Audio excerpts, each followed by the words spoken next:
क्या कहेंगे आज की प्रेस वार्ता लेकर?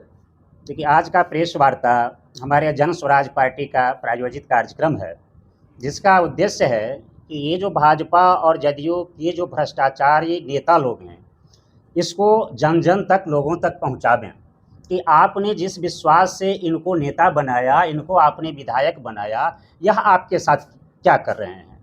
और एक और उद्देश्य है कि अभी बहुत सारे सवाल आपके द्वारा भी आए हैं कि इस पर कार्रवाई क्यों नहीं हो रही है। तो कार्रवाई तो सरकार करेगी, और आज तक भारत के इतिहास में आप देखेंगे किसी भी घोटाला और भ्रष्टाचार पर सिर्फ जुडिशियरी सिस्टम कार्य किया है, कोई डिसीजन पर नहीं पहुंचा है। चाहे वह बेफोर्स कांड हो, या कांग्रेस के समय का भारत पाकिस्तान युद्ध का तोप सौदा हो, या आपका सृजन घोटाला हो, क्योंकि जुडिशियरी मेरा बहुत कमज़ोर है। और इसको हमारे प्रशांत जी ने अनुभव किया है कि सबसे बड़ा जुडिशियरी अगर कोई होगा तो वह आम जनता होगा, कि वह आम जनता समझे जो मेरा विधायक कैसा चाहिए। और सबसे पहले तो मैं अभी जैसे कि अशोक चौधरी की बात आया है, तो शांभवी के चुनाव में भी मैंने उनका विरोध किया था। शांभवी आप देख रहे हैं, जो हर हमेशा कहती हैं कि हम दलित की बेटी हैं। नो डाउट दलित की बेटी हैं, शादी उनको भूमिहार में नहीं करना चाहिए। अगर शादी भूमिहार में उन्होंने किया तो वह उनकी नैतिकता थी कि वह सामान्य सीट से चुनाव लड़ती। दलित को सीट क्यों आरक्षण दिया गया? हमारे जो दलित के नेता थे, या बाबा साहब भीमराव अंबेडकर की सोच थी कि दलित और सवर्ण के बीच में बहुत बड़ी खाई है, और जब तक उसको आरक्षण नहीं मिलेगा वह विधानसभा नहीं पहुंच पाएगा, वह जो है सो लोकसभा नहीं पहुंच पाएगा, और गरीबों के हित में कानून नहीं बन पाएगा। इसलिए यह आरक्षण की व्यवस्था किया गया। तो शांभवी के द्वारा या उस परिवार के द्वारा तो आरक्षण का बलात्कार किया गया है, वहाँ पर दलितों का हक छीना गया है। अब आइए आप अशोक चौधरी के करैक्टर को देखिए।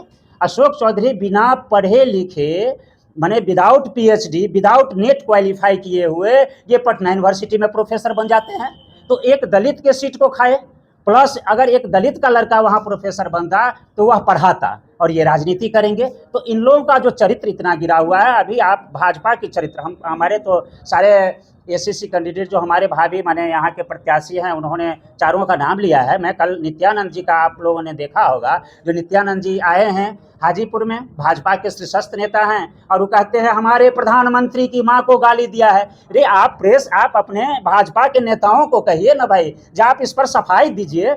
जो नया प्रशांत किशोर अभी राजनीति में एगो सीट नहीं है, आपके ऊपर आरोप लगा रहा है। आपको दिलीप जायसवाल को कहना चाहिए, जो आप भाजपा के शीर्षस्थ नेता हैं, आप प्रेस विज्ञप्ति कीजिए, आप इनके बातों का खंडन कीजिए। तो आप कहते हैं माँ को गाली दे रहा है। तो ये हर समय भाजपा कभी धर्म के नाम पर, कभी गाली के नाम पर, कभी जाति के नाम पर, और ये सारे संगठन जितनी भी पार्टियां हैं सभी एक हैं। ऐसा नहीं है जो कि सभी अलग अलग पार्टियां हैं जो है सो। जब उनकी कॉमन हित की बात होती है, अपने बच्चे की बात होती है, आप देखते होंगे जब विधानसभा में कोई विधायक हमारा नौकर नहीं है, विधायक एक शौक है, और समाज सेवी संस्थान से लोग जाते हैं, लेकिन उनके वेतन की वृद्धि होती है तो आज तक देखे हैं कोई विधायक विरोध किया होगा, कोई सांसद विरोध किया होगा? तो ये लूटने के लिए सारे लोग एक हैं, और ये चारे विभाग लूट का माने शिकार नहीं है, हर एक विभाग लूट का शिकार है। आप देखेंगे बीपीएससी के चेयरमैन का क्या हाल है, घोटाला से आए हैं।